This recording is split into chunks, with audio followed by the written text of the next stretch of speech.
ज्ञानेश्वर महाराज की जय, राम महाराज की जय, सद्गुरु जोग महाराज की जय। अगाये वैकुंठ नायका, अगाये त्रैलोक्यतारका, अगा जनार्दना जगव्यापका, अगा पाळका भक्ताचिया, अगाये वसुदेव देवकी नंदना, अगाये गोपिका रमणा, अगा बळीबंधा वामना, अगा निधाना गुणनिधी, अगाये द्रौपदी बांधवा, अगाये सखया पांडवा, अगा जीवाची जीवा, अगा माधवा मधुसूदना, अगा महेश्वरा महाराजा, अगा श्रीहरी गरुडध्वजा, अगा सुंदरा सहस्रभुजा, पारमी तुझा काय वर्णू, अगा अंबऋषी परंपरा, निरालंबा निर्विकारा, अगा गोवर्धन धरणीधरा, अगा माहेरा दिनाचिया, अगा धर्मराया धर्मशिळा, अगा कृपा सिंधू कृपाळा, अगा प्रेमाचिया कल्लोळा, सकळ कळा प्रवीणा, अगा चतुरा सुजाणा, मधुरा गिरा सुलक्षणा, अगा उदारा असुरमर्दना, राखे शरणा तुकया बंधो, अगाये वसुदेव देवकी नंदना, अगाये गोपिका रमणा, अगा बळीबंधा वामना, अगा निधाना गुणनिधी, संत शिरोमणी वैराग्याचे महामेरू श्रीमंत श्री जगद्गुरु तुकोबाराय यांचे लहान बंधू कान्होबाराय या अभंगातून भगवंताची स्तुती करतात. अभंग चौकडी आहे, 7 चरणाचा आहे आणि या अभंगातून कान्होबारायांनी देवाची केलेली जी स्तुती आहे त्या स्तुतीचं आपलं चिंतन सुरू आहे. 3 चरणाचं चिंतन आपलं झालेलं आहे. अतिशय गोड स्तुती कान्होबाराय करतात. कान्होबाराय म्हणतात, अगाये वैकुंठ नायका, ते आगा माधवा मधुसूदनापर्यंत मागच्या 2 प्रवचनामध्ये आपण याचं चिंतन केलेलं आहे. आज पुढच्या चरणाचं चिंतन करायचंय. कान्होबाराय म्हणतात, अगा महेश्वरा महाराजा, अगा श्रीहरी गरुडध्वजा, अगा सुंदरा सहस्रभुजा, पारमी तुझा काय वर्णू, अगा महेश्वरा महाराजा. पांडुरंगाची स्तुती करत असताना महेश्वरा म्हणतात. पांडुरंगाला महेश्वरा, महेश्वर, महाईश्वर म्हणजेच महेश्वर. दीर्घादेश स्वर संधी होऊन महाईश्वर, गुणादेश स्वर संधी होऊन महेश्वर अशा प्रकारचा सामासिक शब्द तयार झालेला आहे. महा म्हणजे मोठा आणि ईश्वर म्हणजे मालक, नियामक, स्वामी, सगळ्यांचं नियमन करणारा, या सगळ्या जगाचं नियमन करणारा कोण आहे? पांडुरंग आहे. पांडुरंग जग निर्माण करतो. पांडुरंगाने सगळी पंचभूता निर्माण केली आणि पांडुरंगाने जशी आज्ञा दिली तसंच सगळे आपल्या आपल्या ठिकाणी स्थिर होऊन किंवा भगवंताची जशी आज्ञा आहे त्या आज्ञेप्रमाणे सगळं आपलं आपलं कार्य करतात.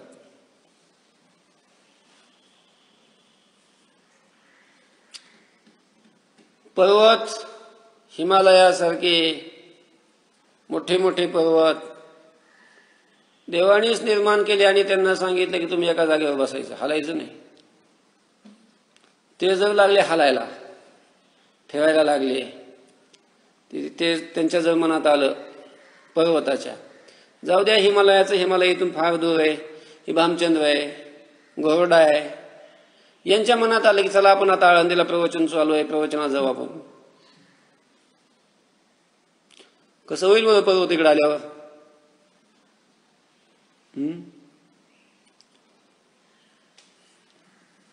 पर्वत येऊ शकत नाहीत, कारण भगवंताची आज्ञा आहे की तुम्ही जागचं हलायचं नाही. पर्वती बैसका न संडावी, समुद्री रेखा न ओलांडावी.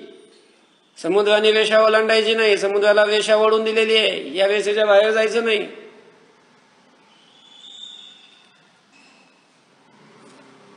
माणसं नियम नाहीत पाळत. बाकीचे सगळे पंचभूतही देवाच्या आज्ञेमध्ये राहतात.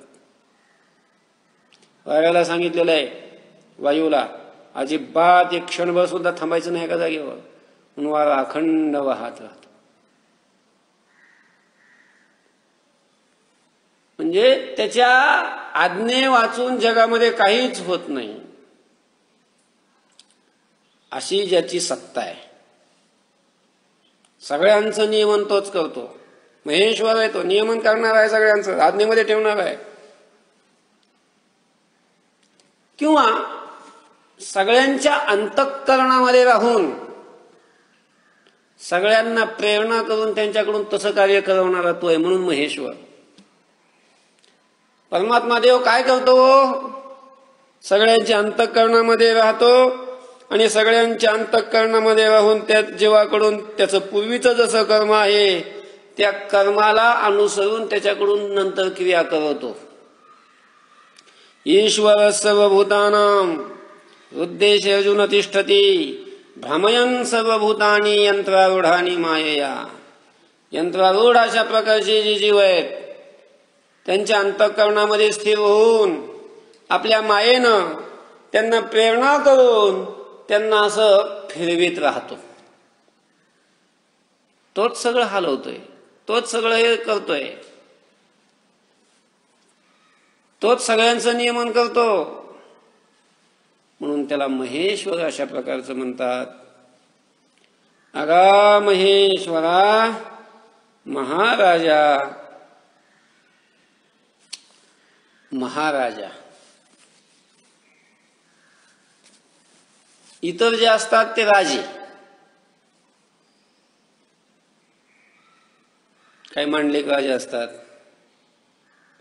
काही सार्वभौम राजे असतात, पण हे बाकीचे राजे असते, महाराजे नाही.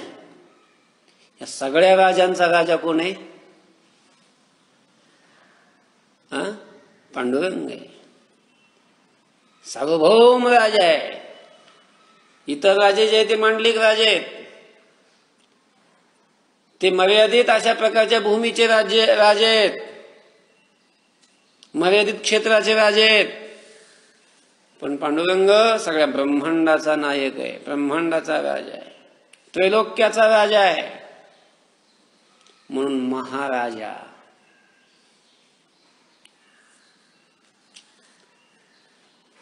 अगा महेश्वरा महाराजा. पांडुरंग राजा आहे. पंढरपूर पाटणी गा महाराजा सार्वभौम. महाराज आहे तो, महाराज. अगा श्रीहरी गरुडध्वजा.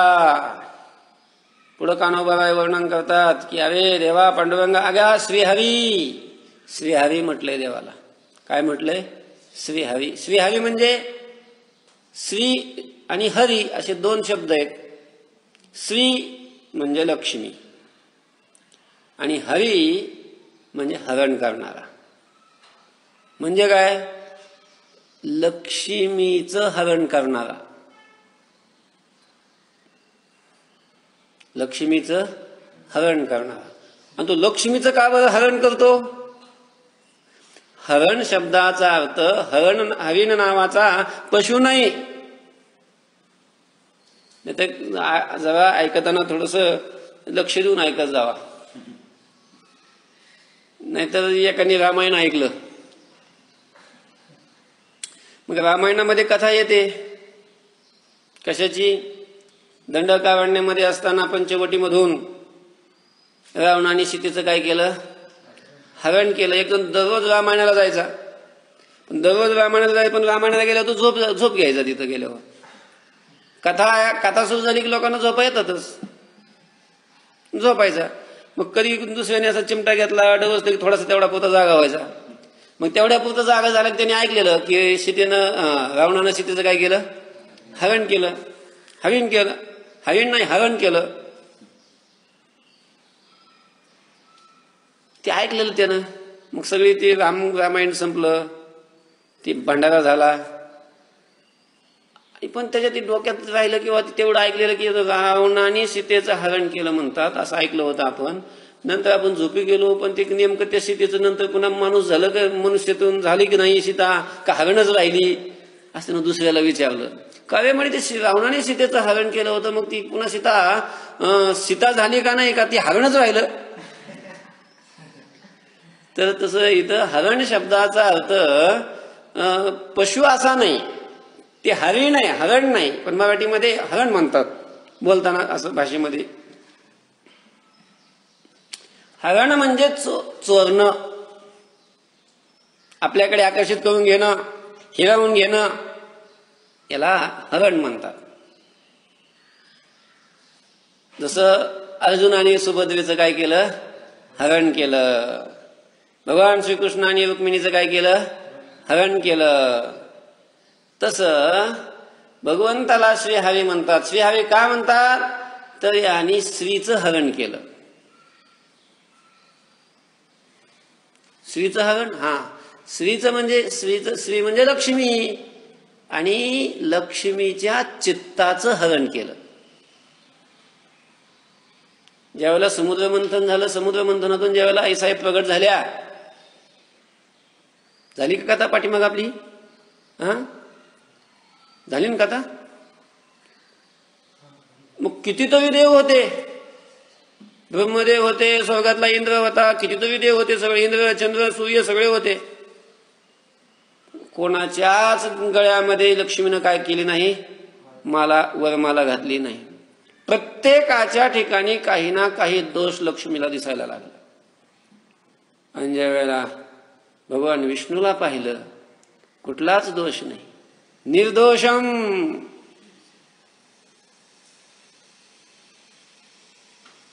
आणि मग भगवान विष्णूच्या गळ्यामध्ये माला घालण्याची तिला काय झाली, इच्छा झाली. भगवंताचं रूपच एवढं सुंदर होतं की ते भगवंताचं रूप पाहून सौंदर्याची खाण असलेली लक्ष्मी सुद्धा भगवंताकडे आकर्षित झाली, खेचली गेली तिकडं. असं लक्ष्मीच्या सुद्धा चित्ताला आपल्याकडे खेचून घेणारा, लक्ष्मीला आपल्याकडे आकर्षित करून घेणारा, लक्ष्मीला आपल्याकडं ओढून घेणारा असं आहे. म्हणून त्याचं नाव काय आहे, श्रीहरी. म्हणून श्रीहरी. किंवा भगवंताचे जे अनेक अवतार झाले, त्याच्यामध्ये एक श्रीहरी नावाचा अवतार आहे. जसं राम नावाचा एक अवतार आहे, कृष्ण नावाचा एक अवतार आहे, परशुराम नावाचा एक अवतार आहे, वामन नावाचा एक अवतार आहे. तसा श्रीहरी नावाचा एक काय आहे, अवतार आहे. तीही आपली कथा होऊन गेली. ज्यावेळेला चित्रकूट पर्वतावर त्या एका उपवनामध्ये तो गजेंद्र हत्ती राहत होता. एका सरोवरामध्ये जलक्रीडा करण्याकरता गेला. जलक्रीडा करत असताना पाय मगरीनं धरला. बरेच दिवस त्यांचं युद्ध चाललं, मगरीचं आणि त्या गजेंद्राचं. पण त्या मगरीची ताकद वाढत गेली, हत्तीची ताकद कमी होत गेली. आणि मग त्याला लक्षात आलं की आता आपल्याला या संकटातून तारणारा फक्त कोण आहे, देव आहे. आणि म्हणून त्या देव अखिल कोटा ब्रह्मांडाचा नायक जो कोणी असेल त्यांनी मला यावं आणि मला सहाय्य करावं, माझा उद्धार करावा, अशा प्रकारची प्रार्थना केली. त्या हाकेला धावून भगवान ज्या रूपामध्ये आले ते रूप म्हणजे त्या रूपाचं नाव काय आहे, श्रीहरी. तेव्हा श्रीहरी म्हणतात. असं ए श्रीहरी, अगाय श्रीहरी, अगा श्रीहरी. गरुडध्वजा, गरुडध्वजा म्हणजे ज्याच्या ध्वजावर गरुडाचं चिन्ह आहे अशा पांडुरंगा. पांडुरंगाची जी ध्वजा असते त्या ध्वजावर चिन्ह कोणाचं आहे, गरुडाचं चिन्ह आहे.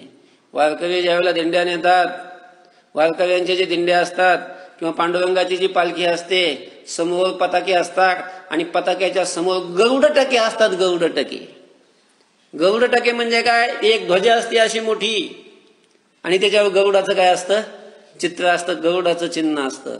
असं ज्याच्या ध्वजावर गरुडाचं चिन्ह अंकित आहे असा जो देव आहे, असा जो राजा आहे किंवा असा जो परमात्मा आहे त्याला म्हणतात गरुडध्वजा.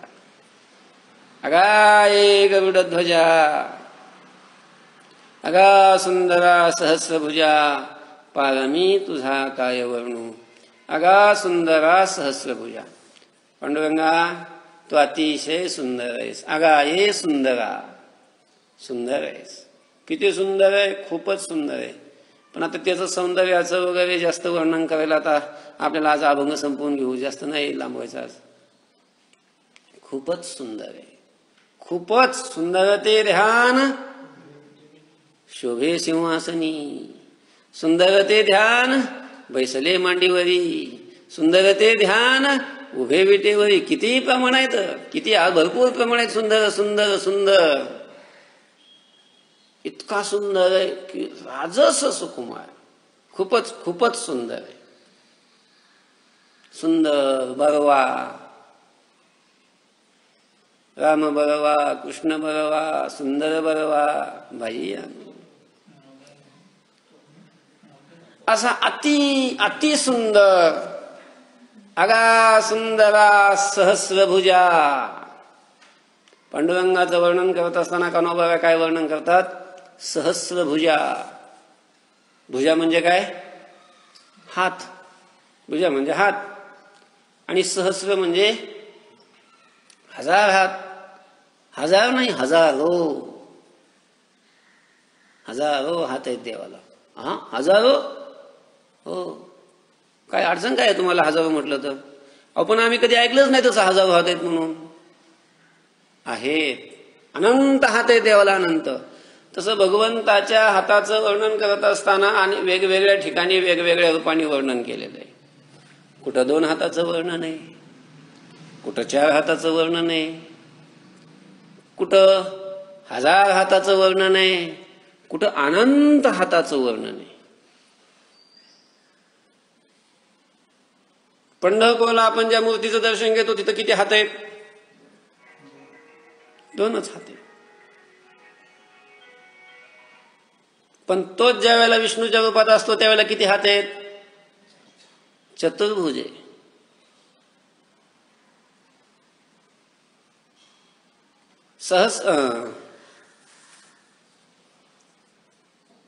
किरीटिनम गदिनम चक्रहस्तमिच्छामि त्वां द्रष्टुमहन्ततैव तेनैव रूपेण चतुर्भुजेन सहस्रबाहो भव विश्वमूर्ती. चतुर्भुजेन 4 हाताच्या रूपाने देवा तू माझ्या समोर प्रगट व्हावा अशी अर्जुनाने देवाला विनंती केलेली.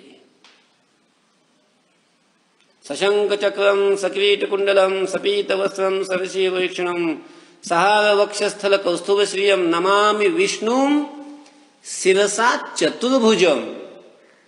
असं 4 हात आहेत देवाला. एका हातामध्ये शंख आहे, एका हातामध्ये चक्र आहे, एका हातामध्ये गदा आहे आणि एका हातामध्ये काय आहे? पद्म आहे. पंढरपूरला जो विटेवर उभा आहे तो 2 हाताचा आहे आणि तो 2 हात कमरेवर ठेवलेले आहेत. एका हातामध्ये शंख आहे आणि एका हातामध्ये पद्म आहे. तिथं गदान चक्र नाहीये. असे कुठं 2 हात आहेत, तर कुठं 4 हात आहेत, तर कुठं 1000 हात आहेत. 1000 हाताचंही देवाचं वर्णन आहे. सहस्रबाहो त्याच श्लोकात म्हटले पुढं. आता जो तो सहस्रबाहो, हे सहस्रबाहो तुला आता हजारो हात आहेत, तर हे रूप मला नाही आवडत. मग चतुर्भुजाचं ते अतिशय भुजीय सगुण रूप ते धारण कर ना, असं अर्जुन म्हणतोय. म्हणजे असं देवाला 1000 हात आहेत.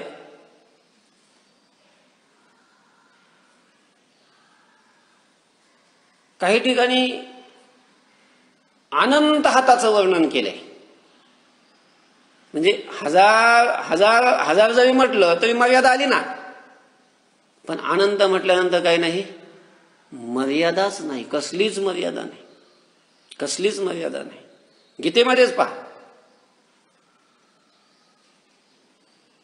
गीतेमध्ये सहस्रबाहू म्हटले, चतुर्भुज म्हटले.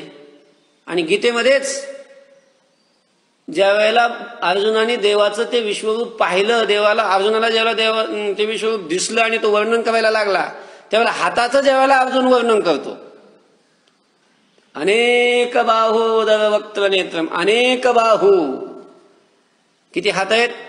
अनेक अनेक म्हणजे किती? हजार का? हजार हे अनेक आहेत, पण अनेक म्हणजे हजार नाही. हजार अनेक आहेत, पण हजार म्हणजे अनेक म्हणजे अनेक म्हणजे हजार नाही. 2000 हे अनेकच आहेत, 10,000 हे अनेकच आहेत, 1 करोड हे अनेकच आहेत, 10 करोड सुद्धा काय आहेत? अनेकच आहेत. म्हणून अनेक म्हणजे किती, त्याला ती मर्यादाच नाही. त्यालाच अनंत म्हणतात, त्यालाच अनेक म्हणतात. अनेक बाहू असं वर्णन आहे. 2 हाताचं वर्णन आहे, 4 हाताचं वर्णन आहे, 1000 हाताचं वर्णन आहे,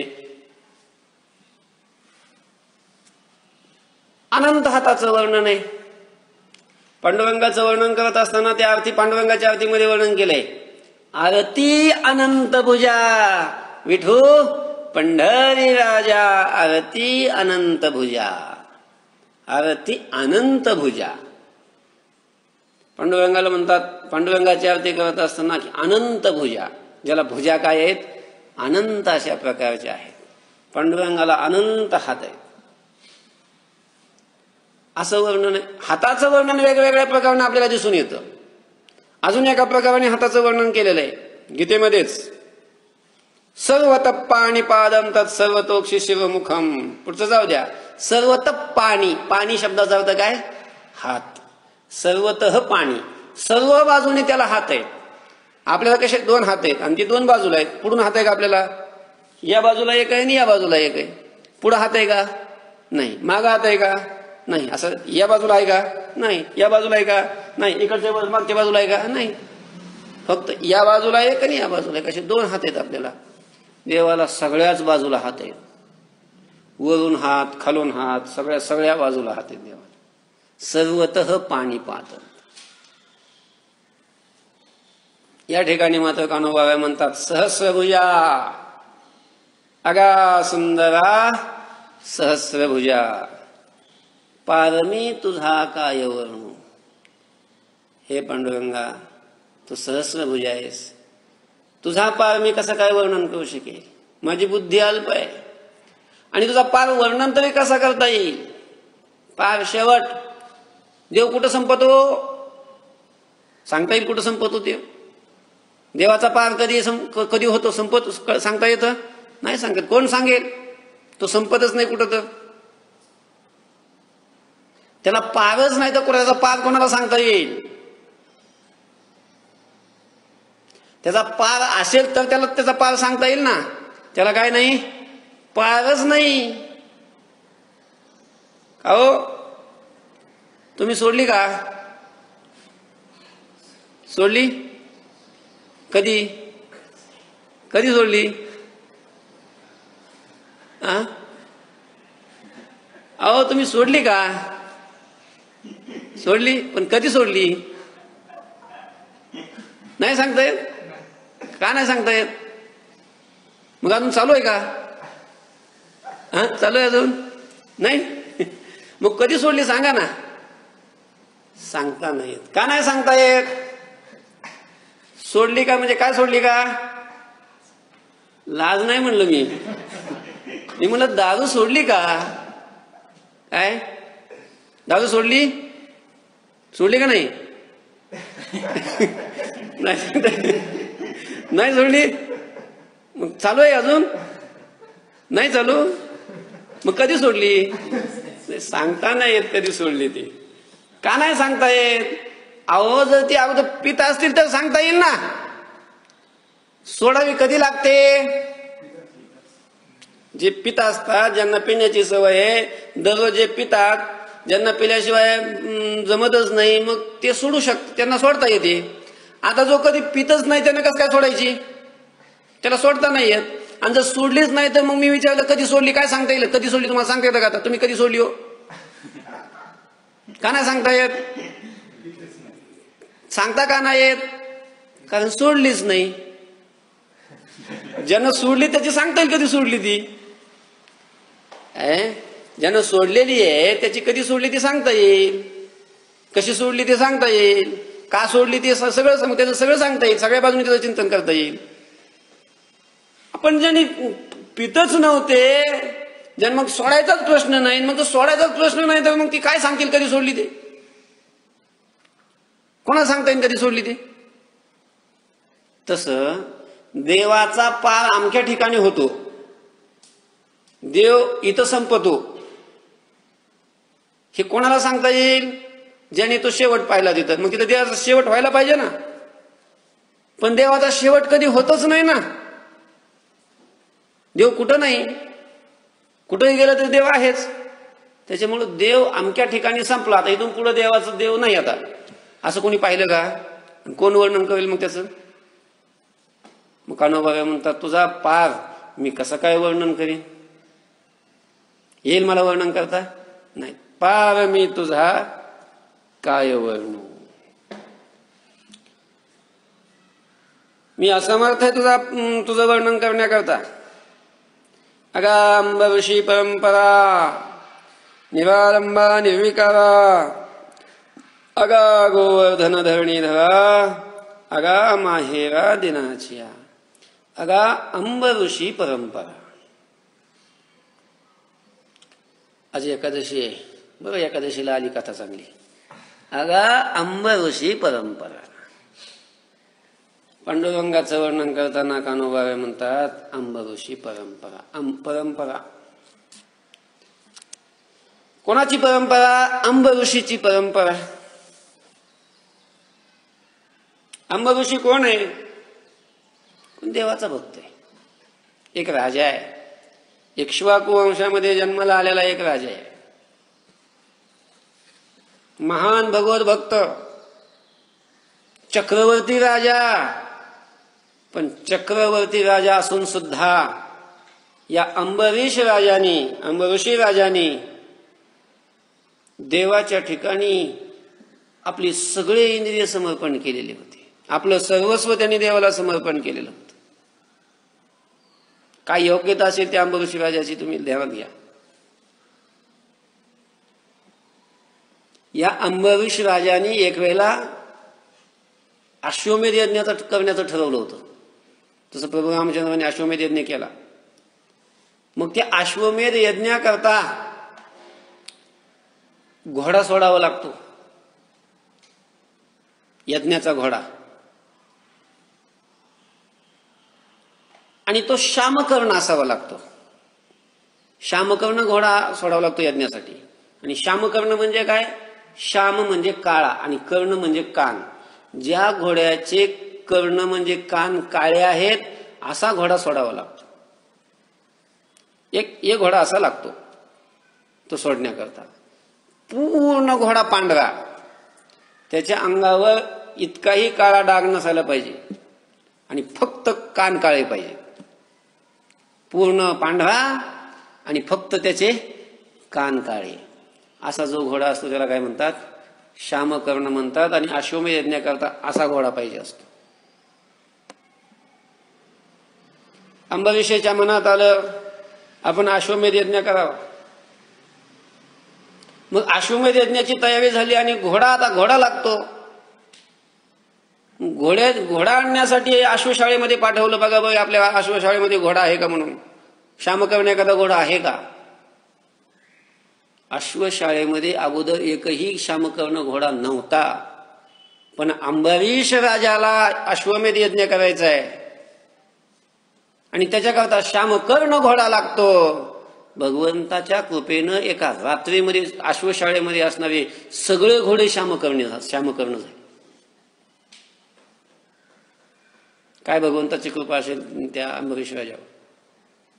आणि ज्यावेळेला तो घोडा सोडला, ज्या ज्या नगरीमध्ये ज्या ज्या देशामध्ये तो घोडा जायचा, अश्वमेध यज्ञाचा घोडा आला म्हटल्यानंतर तिथले राजे सगळे युद्धाला सज्ज व्हायचे.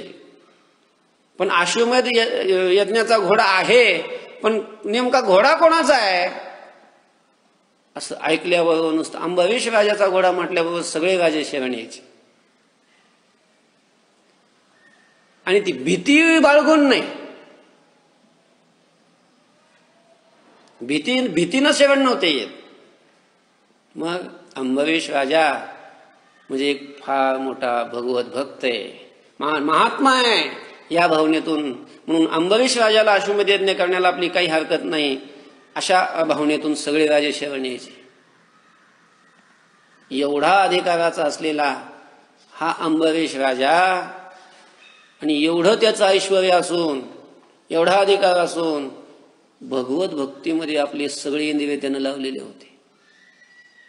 शरीराने देवाचीच सेवा करायचा, हाताने देवाचं भजन करायचा, स्वतः भगवंताची पूजा करून मंदिर स्वतः झाडायचा, डोळ्याने देवाचं रूप पाहायचं, कानाने देवाचेच गुण ऐकायचे. आपले सगळे इंद्रिय त्यानं भगवत भक्तीमध्ये लावलेले.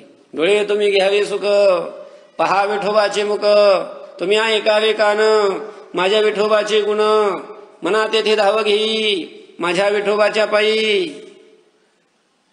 हे आपले सगळे इंद्रिय, तुकोबाबांनी जसे देवाकडे मागणी केलेली आहे तसे हे सगळे आपले इंद्रिय अंबरीशाने भगवत भक्तीमध्ये लावलेले. असा हा भगवत भक्त. त्याच्या एकदा मनामध्ये आलं की आपण भगवंताला प्रसन्न करण्याकरता म्हणून साधन द्वादशीचं व्रत करावं. 1 वर्षाचं त्यांनी व्रत केलं, तसा संकल्प केला.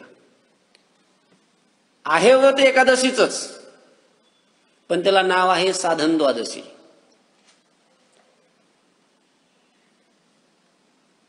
एकादशी व्रत हे जे आहे, आज एकादशी आहे,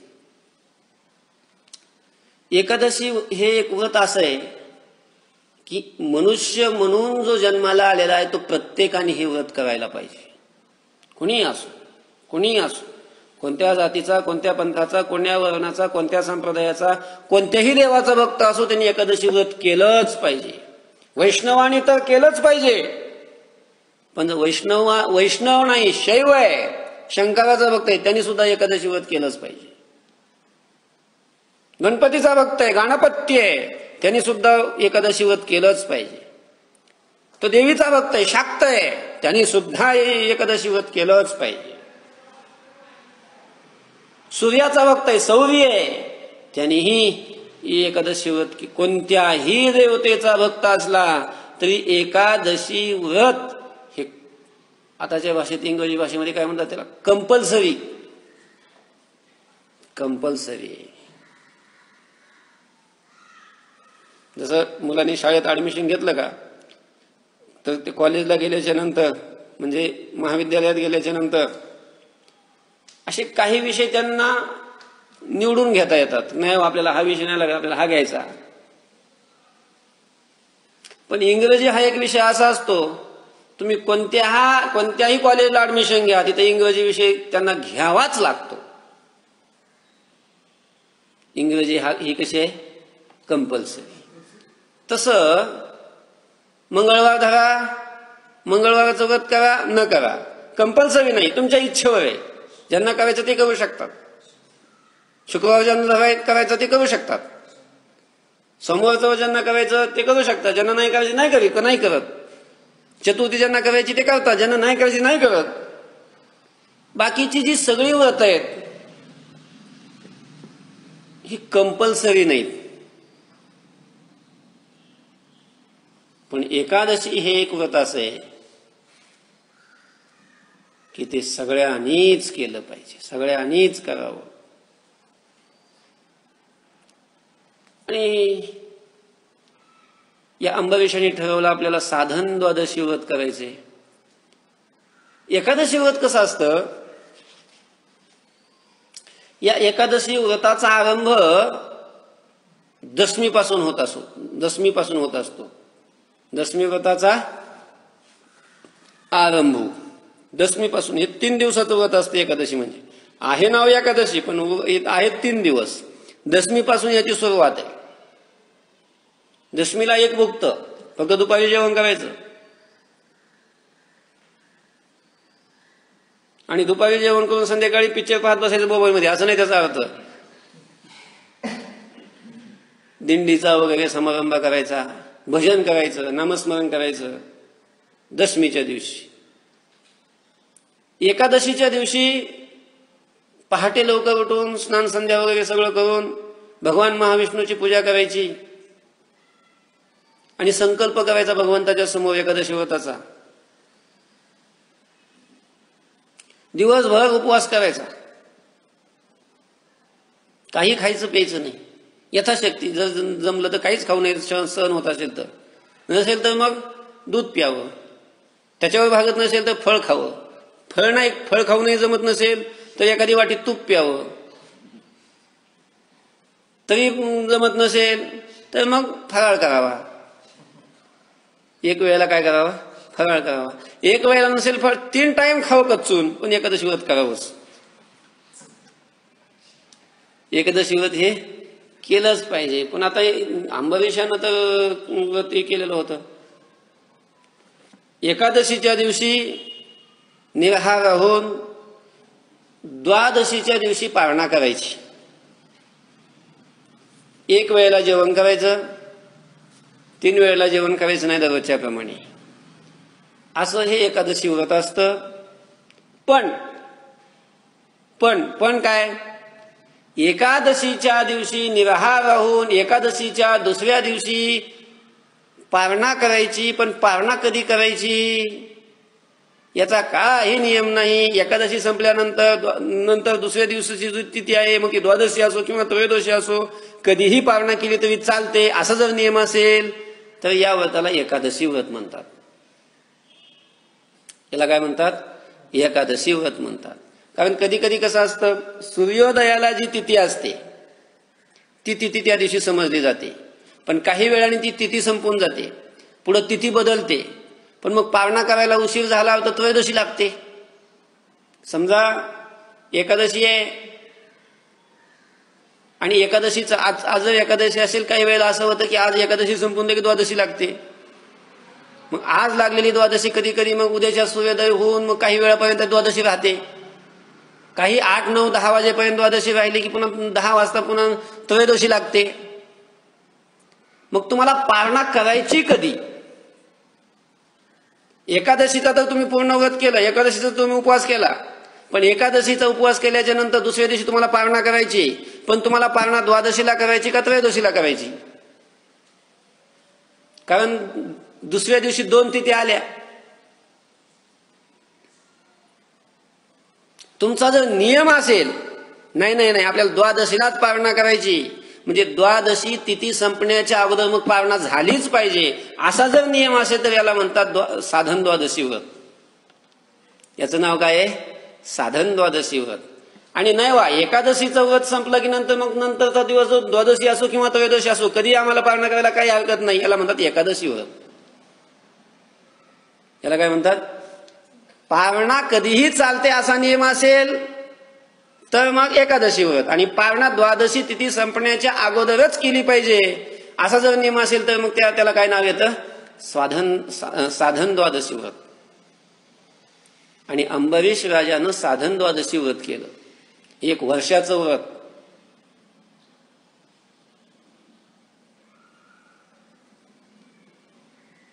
द्वादशी तिथी संपण्याच्या अगोदर अंबरीश राजा पारणा करायचा.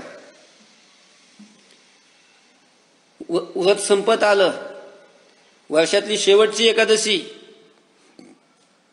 एकादशीचा उपवास धरला, रात्री जागरण केलं, द्वादशीचा दिवस उजळला. पण सकाळी काही दिवस उगवल्याच्या नंतर, सूर्य उदय झाल्यानंतर काही वेळाने द्वादशी तिथी संपणार होती. आणि द्वादशी तिथी संपून त्रयोदशी तिथी सुरू होत होती. अंबरीश राजाचं साधन द्वादशीचं व्रत असल्यामुळं द्वादशी तिथी संपण्याच्या अगोदर राजाला पारणा करणं गरजेचं होतं.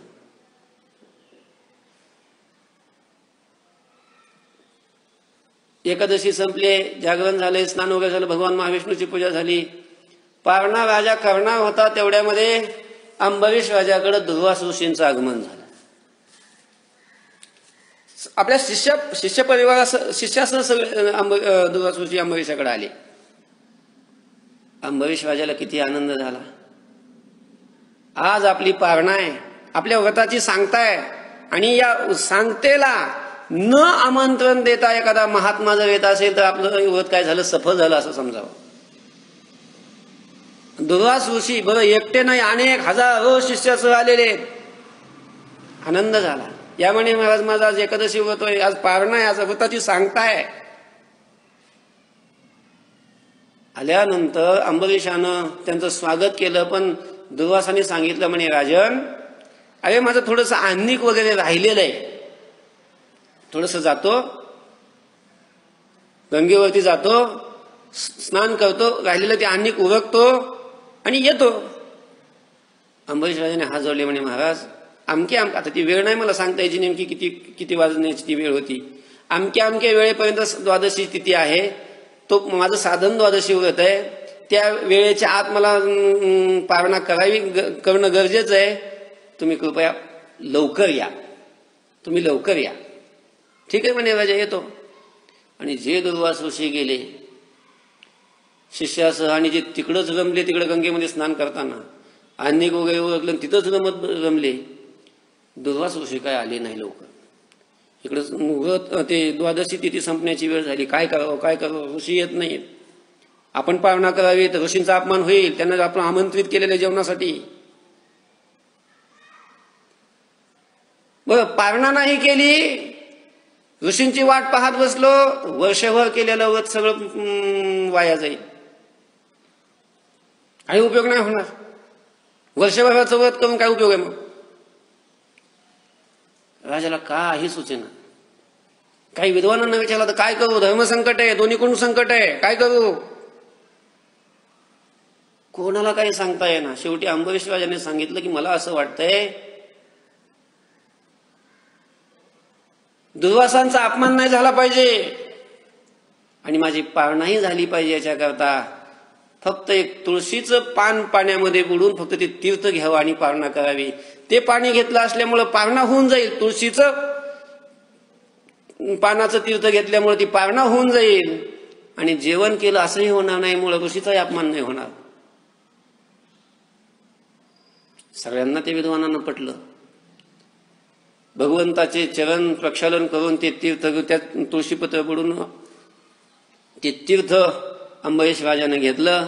अंबरीश राजाची पारणा झाली, मन शांत झालं, आपलं वर्षभराचं व्रत सफल झालं, याचा आनंद अंतःकरणामध्ये अंबरीशाचा होता. आणि तेवढ्यामध्ये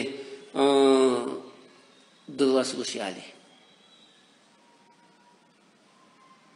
दुर्वास ऋषी आल्याच्या नंतर दुर्वासांना असं वाटलं की आपल्याला येण्याकरता उशीर झालाय, द्वादशी तिथी संपून गेलेली आहे. राजा बहुतेक दुःखी झाला असेल, त्याचं व्रत मोडल्यामुळं, असं मनामध्ये त्यांचा विचार चालू होता. पाहिलं तर राजा खुश आहे. अरे अंबरीश, अरे तुझं साधन द्वादशीचं व्रत होतं, तुझा पारणा करायची वेळ होऊन गेली. ती म्हणे महाराज पारणा केली. पारणा केली म्हटल्यावर दुर्वासांना एवढा क्रोध आला. काय समजलंस तू मला, किडामुंगी समजलंस, पशु समजलंस मला जेवणाकरता आमंत्रित करून मी येण्याच्या अगोदर तू जेवण केलंस. पारणा केली हे ऐकलं, पण पारणा कशी केली, काय केली, काही विचारलं नाही. दुर्वासांना तो क्रोध अनावर झाला. स्वतःला महान भगवत भक्त समजतोस, महाविष्णूचा भक्त समजतोस, या महात्म्याचा माझा अवमान करतोस, मी तुला शाप देतो. ज्या मुक्ती करता, ज्या मोक्षा करता तू हे व्रत करतोस, तो मोक्ष तुला प्राप्त होणार नाही. तुला त्याच्याकरता अजून 10 गर्भवास घ्यावे लागतील, 10 जन्म घ्यावे लागतील. शाप देऊन टाकला. मुक्त व्हायचंय ना तुला, तू मुक्त होणार नाहीस. दुर्वासाने शाप दिला. तेवढ्यावर दुर्वासांचा क्रोध शांत नाही झाला. तोही शाप अंबरीश राजानं कुठलाही दोष नसताना हात जोडून तो स्वीकारला. पण तेवढ्यावर क्रोध शांत झाला नसल्यामुळं एक मस्तकातली एक जटा होती, त्याची एक अशी बट उपटली आणि त्याच्यातून एक कृत्या तयार केली आणि ती अंबरीश राजावर, त्याला अंबरीशाला नष्ट करण्याकरता म्हणून दुर्वासाने सोडली. अंबरीश राजा हात जोडून उभा आहे.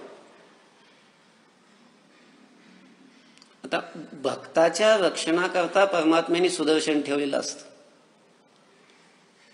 ते सुदर्शन आलं त्या कृत्येचा नाश केला आणि तेवढ्यावर थांबलं नाही. ती कृत्य ज्या दुर्वासाने सोडली ते सुदर्शन त्या दुर्वासाच्या पाठीमागे लागलं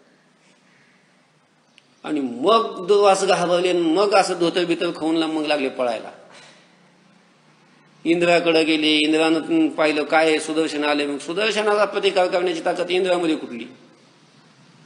भगवान विष्णूचं सुदर्शन जर तुमच्या पाठीमागे लागला असेल तर मग इंद्राने आश्रय नाही दिला. कोणीच आश्रय देईना.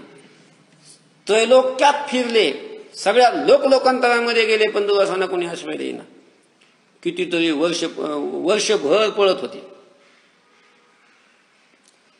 फिरून फिरून पळून पळून पळून पळून शेवटी मग कुठे गेले? वैकुंठात गेले. की ज्यांनी हे सुदर्शन सोडलेलं आहे वैकुंठपती वैकुंठ नायक असलेला भगवान विष्णू त्यांच्या पायाला लागले. भगवान माझा त्राहिमाम त्राहिमाम, माझं रक्षण करा, माझं रक्षण करा, या सुदर्शनापासून माझं रक्षण करा. भगवंताने सांगितलं माझा नाविलाज आहे. हे जर मी सोडलं असतं, माझ्याकरता सोडलं असतं तर मी हे आवरून घेतलं असतं. पण हे माझ्याकरता नाही, हे माझ्या भक्ताकरता, अंबरीश राजाकरता हे आलेले तुमच्या पाठीमागं. तुम्हाला तिथं जावं लागेल. ठीक आहे म्हणजे मग त्यांच्याकडे जातो. मग तिथून भगवंताच्या सांगण्यावरून दुर्वास ऋषी कुठे आले? बार्शीला आले. अंबरीश राजाकडे 1 वर्षाचा कालावधी झालेला होता. ज्या तिथीला दुर्वास ऋषी अंबरीश राजाकडे जेवणाकरता आमंत्रित केले होते, जेवणाकरता आलेले होते आणि अंबरीश राजा हात जोडून वाट पाहत उभा होता. आणि ज्या दिवशी ते सुदर्शन पाठीमागं लागलं तिथून ते पळत होते. सुदर्शन पाठीमागं होतं ते वर्षभर फिरत होते. आणि ज्या वेळेला अंबरीश राजाकडे पुन्हा ज्या वेळेला शरण आले त्यावेळेला वर्ष होऊन गेलं होतं. वर्ष संपून 30 तिथी आलेली होती, द्वादशी तिथी. आणि तरी अंबरीश राजा हात जोडून अजून तिथंच दुर्वासांचं कधी जेवायला येतील हे वाट पाहत होता. दुर्वास आले. अंबरीशाला शरण गेले. म्हणे रक्ष रक्ष, माझं रक्षण कर, माझं रक्षण कर, माझं रक्षण कर. अंबरीशाच्या पायाला लागायला लागले. अंबरीशाने पायाला लागू दिलं नाही. वरच्यावर उचलून धरलं. सुदर्शनाला शांत केलं. आणि मग दुर्वासांना घेऊन अंबरीश राजाने काय केले? मग पारणा केली. दुर्वासाबरोबर जेवण केलं. काय अंबरीश राजा, काय महात्मा आहे. असायला राजा आहे पण तो ऋषी आहे म्हणून अंब ऋषी. अंब ऋषी. आणि मग भगवंतानी अंबरीशाला दिलेले जे 10 जन्माचा जो शाप आहे भगवंताने तो आपल्या स्वतःकडे घेतला. आणि स्वतःकडे घेऊन ती 10 जन्माची परंपरा, गर्भवासाची परंपरा स्वतः भगवंतानी भोगली. म्हणून अंब ऋषी परंपरा.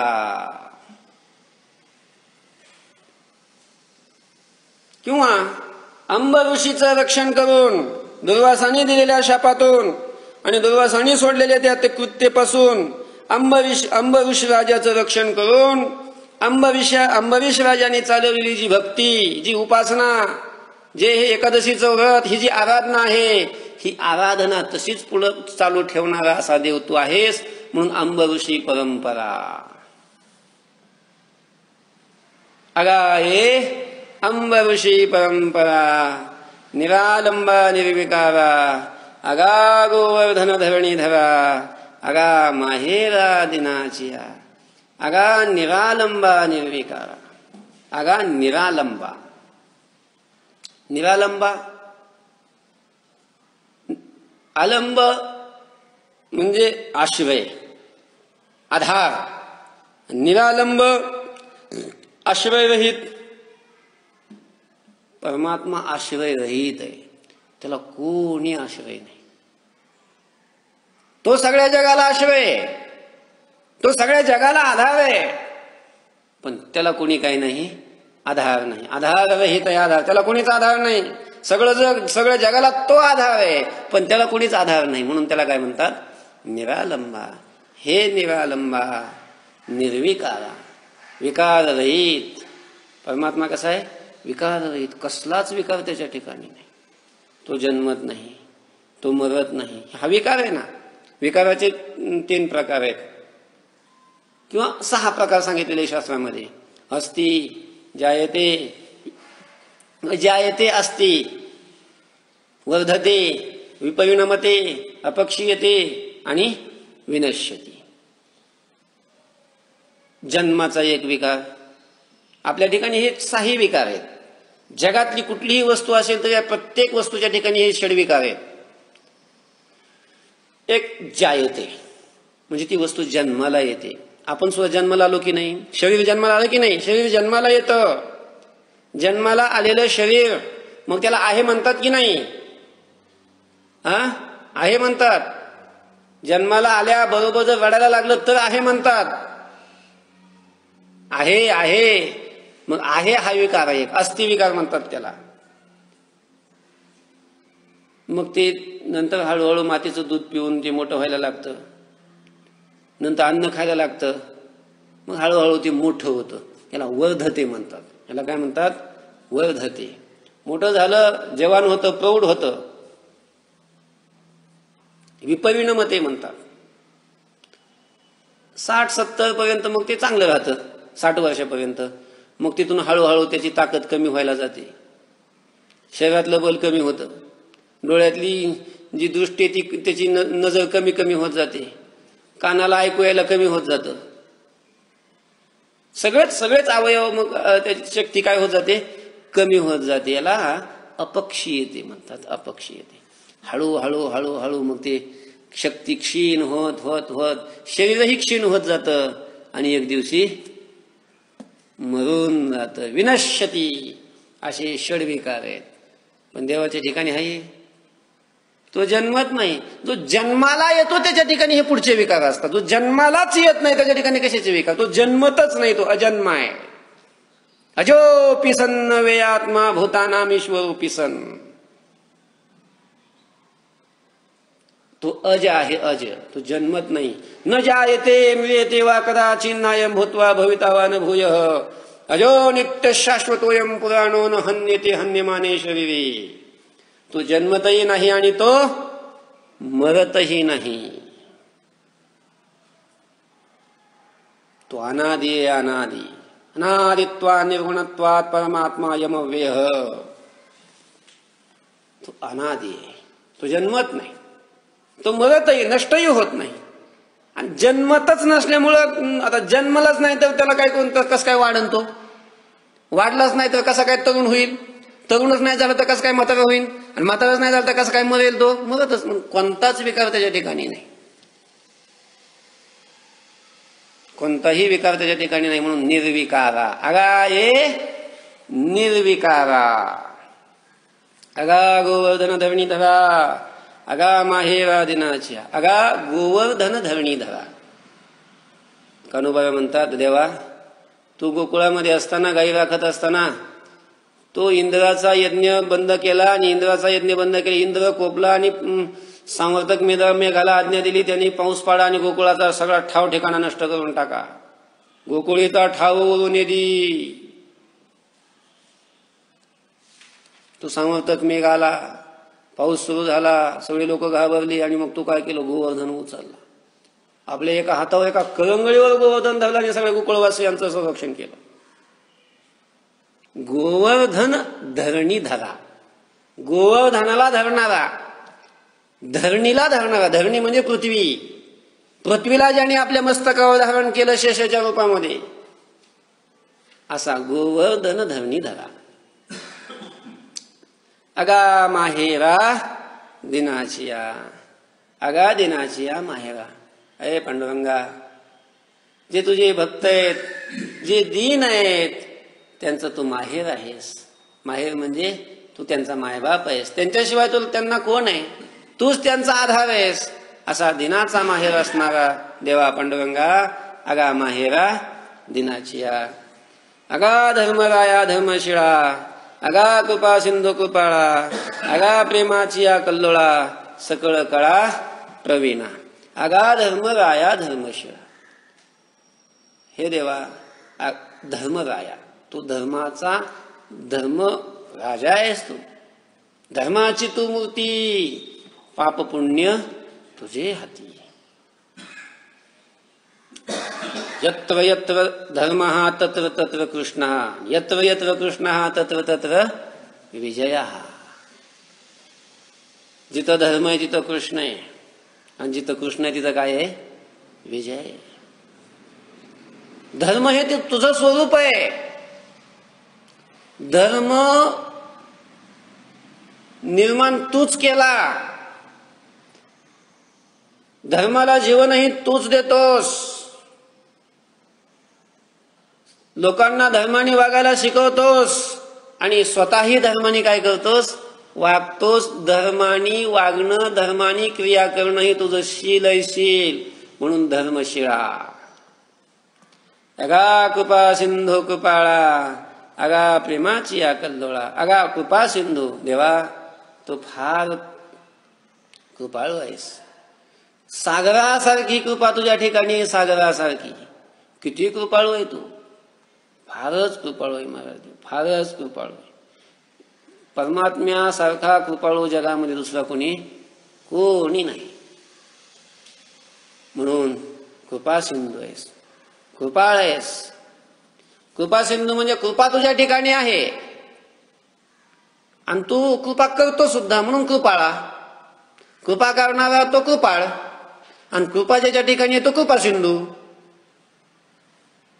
हे लक्षात आलं? हा, हो. एखादा दाता, दाता कोण असतो? भिकारी. ज्याच्याजवळ काहीच नाही, धोत्रम न पात्रम न तांब्या न वाटी, तो दाता होऊ शकतो का? नाही. मग कोण होऊ शकतो दाता? दाता ज्याच्याकडे काय आहे? भरपूर आहे. ज्याच्याकडं धन भरपूर आहे, सगळं मुबलक, सगळ्याच गोष्टी ज्याच्याकडे आहेत, तो दाता होऊ शकतो. होऊ शकतो म्हणजे जो समृद्ध आहे तोच दाता होऊ शकतो. ज्याच्याकडं धन भरपूर आहे तो धनाचं दान देऊ शकतो. ज्याच्याकडे अन्न भरपूर आहे तो अन्नाचं दान देऊ शकतो. तसं ज्याच्याकडे कृपा भरपूर आहे तो कृपा सिंधू आहे. ज्याच्याकडे धन भरपूर आहे, अन्न भरपूर आहे, ते दान देतातच असं नाही. काही नाही देत, काही देतात. पण तुझ्याजवळ भरपूर कृपा आहेही आणि तू कृपेचं दान देतोही, तू कृपा करतोही, म्हणून कृपाळा. तुझ्याजवळ कृपा आहे म्हणून कृपा सिंधू, आणि तू कृपा करतो म्हणून कृपाळा. अगा प्रेमाची या कल्लोळा, सकळ कळा प्रवीणा. अगा प्रेमाची या कल्लोळा. प्रेम आनंद. प्रेम म्हणजेच काय आहे? आनंद आहे. आनंद वेगळा आणि प्रेम वेगळं नाही. प्रेम म्हणजेच आनंद आहे. आणि त्या आनंदाची, त्या प्रेमाची एक लाट म्हणजे तू आहेस. परमात्म्याचं स्वरूप म्हणजेच प्रेम, आणि परमात्म्याचं स्वरूप म्हणजेच आनंद. हे काही वेगळं नाही, सगळं एकच आहे, पण ते व्यापक आहे. पण विटेवर असलेलं ते तुझं जे स्वरूप आहे तेच आहे, पण त्याच्यातली एक काय आहे? एक लाट आहे, एक कल्लोळ आहे. अगा प्रेमाची या कल्लोळा, सकळ कळा प्रवीणा. आणि सगळ्या कलेमध्ये तू काय आहेस? प्रवीण अशा प्रकारचा आहेस. अगा चतुरा सुजाना, मधुरा गिरा सुलक्षणा, अगा उदारा सुरमर्दना, राखे शरण तुकया बंधू. अगा चतुरा सुजाना, देवा तू फार चतुर आहेस, तू चतुर आहेस. सुजाना, तू चांगल्या प्रकारचा जाणणार आहेस, म्हणजे ज्ञानी आहेस. मधुरा गिरा, मधुर म्हणजे गोड, चांगली. गिरा म्हणजे शब्द. तुझी वाणी सुद्धा कशी आहे? अतिशय गोड आहे. तुझी वाणी गोड आहे. वेद तुझी वाणी आहे, गीता तुझी वाणी आहे, किती गोड आहे.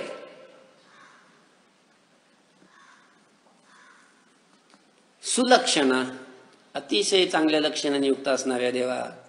अगा उदारा सुरमर्दना, अगा उदारा, तू उदार आहेस. उदार, बाप बाप, देव किती उदार आहे. ज्ञानोबाबांनी त्याच्या औदार्याचं वर्णन करत असताना म्हटले, तुझे औदार्य जाणो स्वतंत्र, देतान म्हणशी पात्रा पात्र कैवल्यायसे पवित्र वैरिया ही दिदली. तुझे औदार्य जाणू स्वतंत्र. देवा तुझा उदारपणा हा स्वतंत्र आहे, स्वतंत्र. आपण जरी उदार असलो तरी आपला उदारपणा स्वतंत्र नाही. आपल्याला खूप द्यावं वाटती पंगत, पण खिशातच काय नाही. काय देऊ शकतो आपण? दमडी नाही काही खिशात, काय देऊ शकतो आपण दुसऱ्याला? स्वतःलाच खर्चाय नाही काही. म्हणजे आपलं औदार्य हे काय नाही, स्वतंत्र नाही. आपलं औदार्य कसं आहे, परतंत्र आहे. पण तुझं स्वतंत्र आहे.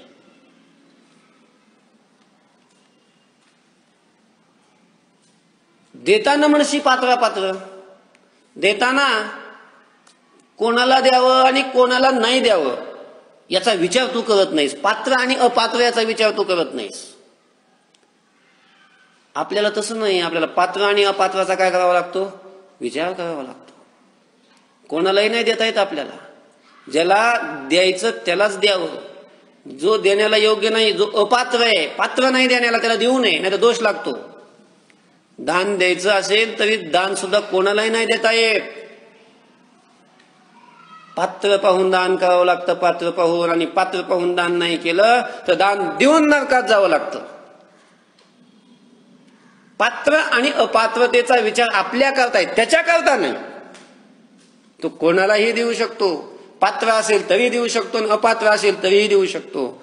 म्हणून त्याचं औदार्य कसं आहे, स्वतंत्र आहे, स्वतंत्र. आपल्याला तसं नाही. कोणाला दान करता येत नाही. द्रव्य दान करायचं असेल कोणाला नाही दान करता येत. भूमिदान करायचे असेल कोणालाही नाही दान करता येत. वस्त्रदान करायचे असेल कोणालाही नाही दान करता येत. फक्त अन्नदान एवढा यावा, सगळ्याला द्यावा. सर्वभूती द्यावे अन्न. अन्न आपण कोणालाही देऊ शकतो. पण बाकीच्या गोष्टी जर दान करायच्या असतील तर मग त्याला पात्र पाहावं लागतं. पात्र म्हणजे पत्रवाळी नाही. ज्याला द्यायचं तो व्यक्ती पाहावा लागतो, तो योग्य आहे की नाही, तो अयोग्य आहे का अयोग्य याचा विचार करावा लागतो आपल्याला. नाही तर आपण द्यायचो त्याला पैसे, तो लगेच देशीच्या दुकानात घुसायचा. काय उपयोग नाही. तोही नरकात जाईल आणि त्याला ज्यांनी पैसे दिले तोही नरकात जाईल. पात्र आणि अपात्रतेचा विचार आपल्या करतायत, देवा करता नाही. म्हणून म्हणतात तुझे औदार्य जाणो स्वतंत्र. बाप उदार देव परिमित, याचक स्वेच्छा सदोदित. बाप म्हणतात काय देव उदार आहे, अपरिमित उदार. ज्याला काय नाही, मर्यादाच नाहीत का देव उदार आहे. एवढा देव उदार आहे. असा उदार असणारा देव. आगा उदारा असुर मर्दना. असुरांना नष्ट करणाऱ्या देवा. देवा हे पांडुरंगा, वैकुंठ नायका, हे वसुदेव देवकी नंदना. आतापर्यंत ही सगळी स्तुती केली आणि आता शेवटी म्हणतात कान्होबा, देवा मी तुला शरण आलोय. शरण आहे मी तुला शरण आलोय. बाकीचा मी सगळा आता विचार सोडलाय. केवळ मी तुझ्याकडे आता धाव घेतलेली आहे.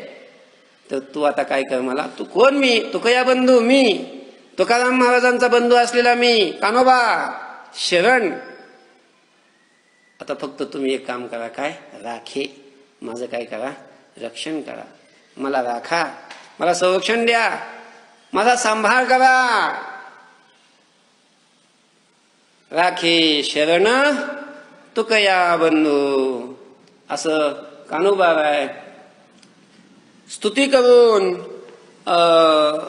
शेवटी शरण जाऊन देवाला काय करतात, आपल्याला सांभाळण्याविषयीची, आपल्याला आपल्या रक्षणाविषयीची प्रार्थना करतात, मागणी करतात. आणि ती कोणाकडे करतात?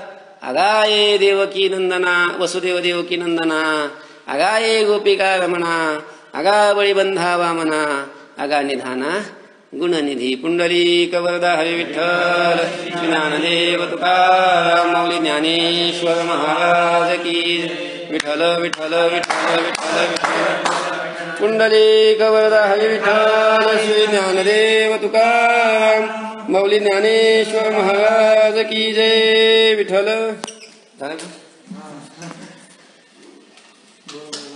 किती झालं?